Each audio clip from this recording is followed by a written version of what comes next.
भाजपचे fire brand नेते गोपीचंद पडळकर यांना सध्या घेरण्याचा प्रयत्न सुरू आहे. ख्रिश्चन समाजाने त्यांच्या विरोधात नुकताच मोर्चा काढला होता. त्यानंतर सांगलीत मुस्लिम समाजाने त्यांच्या विरोधात निदर्शनं केली.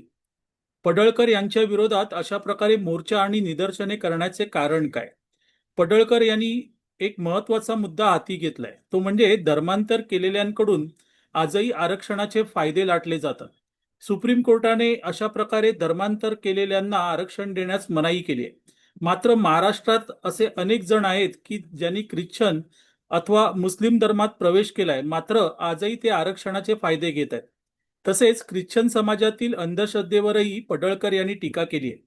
अंधश्रद्धा निर्मूलनवाले फक्त हिंदू समाजातील अंधश्रद्धेवर बोलतात, पण गोपीचंद पडळकर यांनी ख्रिश्चन समाजातील अंधश्रद्धेवर आघात केलाय. त्यामुळेच पडळकर त्यांचे लक्ष झालेले आहेत.